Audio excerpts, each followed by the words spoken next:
조갑제 TV 시청자 여러분 안녕하십니까. 2019년 10월 24일입니다. 오전 11시 40분인데요. 정경심 씨의 구속으로 입장이 곤란하게 된 사람이 여러 사람 있지만 대표적인 사람이 유시민 노무현 재단 이사장입니다. 이분이 그동안에 정경심 씨를 감싸기 위해서 한 발언들이 다 허위로 밝혀지든지 억지로 밝혀졌는데, 가장 결정적인 것은 정경심 구속이 이루어지면은 조국이 진 것이다, 윤석열이 이긴 것이라고 이미 예고를 해놓은 사실이 있는데, 이걸 어떻게 담을 거냐 하는 겁니다.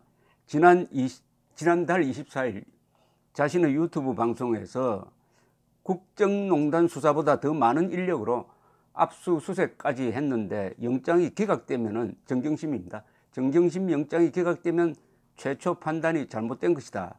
그러면 검찰 특수부가 책임을 져야 한다고 주장했습니다. 그럼 기각되지 않았으니까 최초 판단이 잘못된 것이 아니라 정확했다라는 뜻입니다. 유시민 씨는 이어서 이렇게 이야기했습니다. 검찰이 명분을 세우려면 무죄 나오는 건 나중 문제이고 영장이 발부되어야 할 것이다. 기각 확률과 발부 확률은 반반으로 본다. 원래 정상적인 국가에서는 발부 확률이 0%인데 저는 50%가 있다고 본다. 영장이 발부되면 일단 조국 패, 조국이 졌다는 뜻입니다. 조국 패일 것이다. 영장이 기각되면 명백하게 검찰 패다라고 주장했습니다. 영장이 발부되면은 조국 패라고 했으니까, 조국이 졌다고 했으니까, 영장이 발부되었으니까 조국이 지고 윤석열 팀이 이겼다는 말을 한 셈입니다. 그때 유시민 씨는 이렇게 또 덧붙였어요. 이 게임을 윤 총장이 왜 하느냐는 것이다. 지금이라도 멈춰야 한다. 지금이라도 검사로 돌아가야 한다. 제대로 일했던 검사답게 지금이라도 검사다운 판단을 내려야 한다. 이렇게 이야기를 했고, 또 정경심 씨에 대한 수많은 그 비호의 말 중에서 가장 앞권은 유시민 씨의 말 중에서 가장 충격적이라고 그럴까요?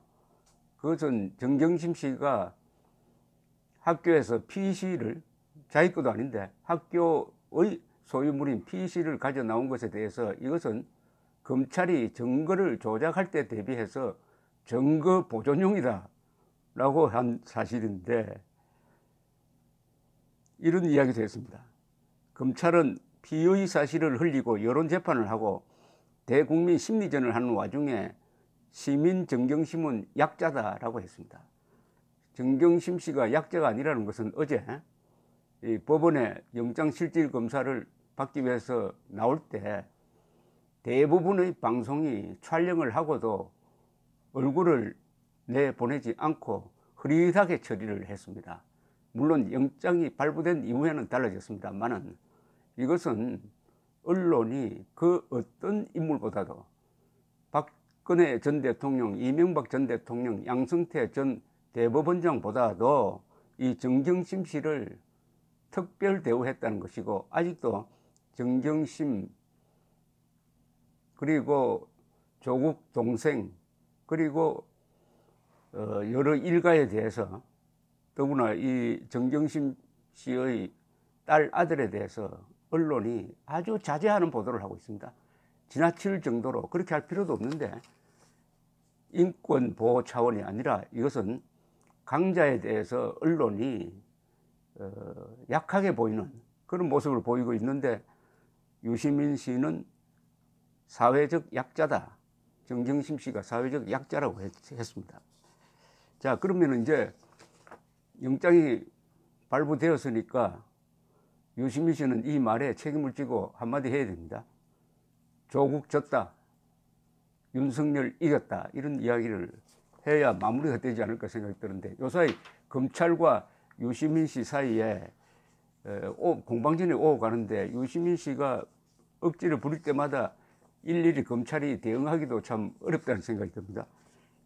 며칠 전에는 대검찰청이 정색을 하고 특정인을 근거 없이 변호하는 이유가 뭐냐, 근거를 대보라, 허위사실이다, 이렇게 직설적으로 반박을 한 적도 있습니다. 이것은 팩트에 관한 문제니까 사실은 유시민 씨가 책임져야 될 문제입니다. 논평이야 뭐 어떤 사람의 주관적인 생각을 전하는 거니까 그건 다를 수가 있습니다. 그러나 사실은 분명히 해야 되는데, 검찰총장이, 윤 총장이 조국 전 법무장관 지명 전에 청와대에 부적격 의견을 개진하고 면담 요청을 했다. 아마 대통령 면담을 요청을 했다는 뜻인 것 같은데, 8월 초부터 조 전 장관 일가를 내사했다. 검찰총장이 부하들에게 속고 있다. 이렇게 주장을 했습니다. 여기서 검찰총장이 부하들에게 속고 있다는 것은 자기 판단이니까 논외로 하더라도 청와대에 부적격 의견 개진했다, 대통령 만나려고 했다, 8월 초부터 조 장관 일가를 내사했다 하는 주장은 이것은 사실이니까 분명히 증거를 내야 하는데, 검찰에서는 근거 없는 주장을 중단해달라, 증거를 한번 대보라, 이렇게 이야기를 했습니다. 여기에 더불어 오늘 더불어민주당 설훈 최고위원이 상당히 위험한 발언을 했습니다. 구속된 것과 관련하여 조국 전 장관이 관련이 있다고 생각하지 않는다. 검찰이 조 전 장관까지 유죄로 판정하면 국민적 저항이 있을 수밖에 없다. KBS 라디오 김종배의 시선 집중에 출연해서 한 이야기입니다. 우리가 알고 있는 내용으로 조 전 장관은 부인과 딸의 관계에서 상황을 몰랐다.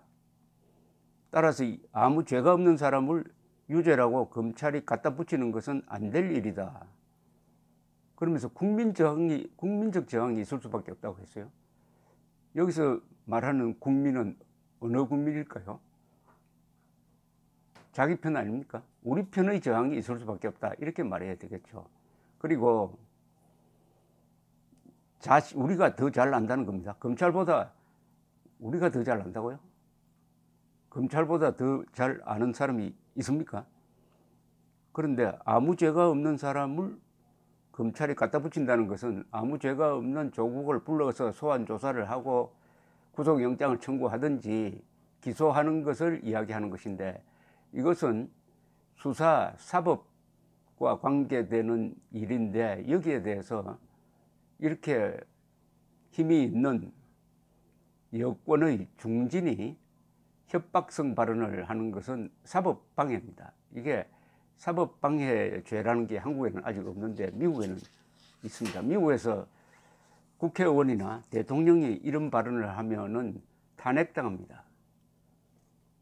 삼권 분립을 허무는 것이 법치주의와 민주주의를 허무는 가장 중요한 범죄입니다.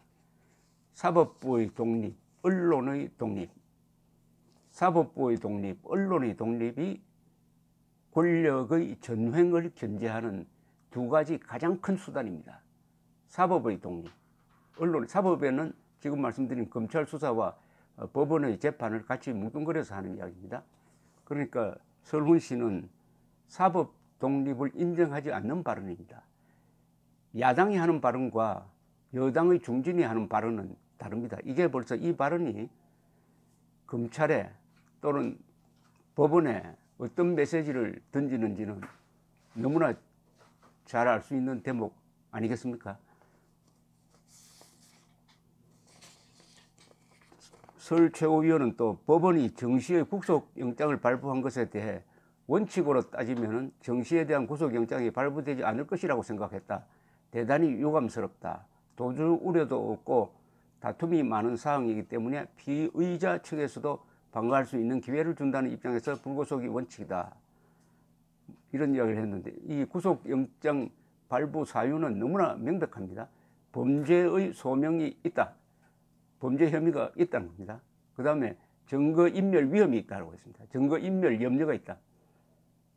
그리고 이쪽에서 주장해왔던, 정경심 씨 쪽에서 주장해왔던 여러 핵심적 주장을 사실은 영장실질검사 송경호 부장판사가 다 배척했다는 겁니다. 특히 뇌종양 등 아프다 하는 것도 관련 뭐 근거 자료를 제시했겠지만은 검찰도 또한 판사도 이 정도는 구속 사유를 덮을 만한 게 안 된다. 그러니까 감옥 생활 하는데 지장이 없다라고 판단을 한 것이니까 명백한 사실관계에서 서른 최고위원은 다른 이야기를 하고 있습니다.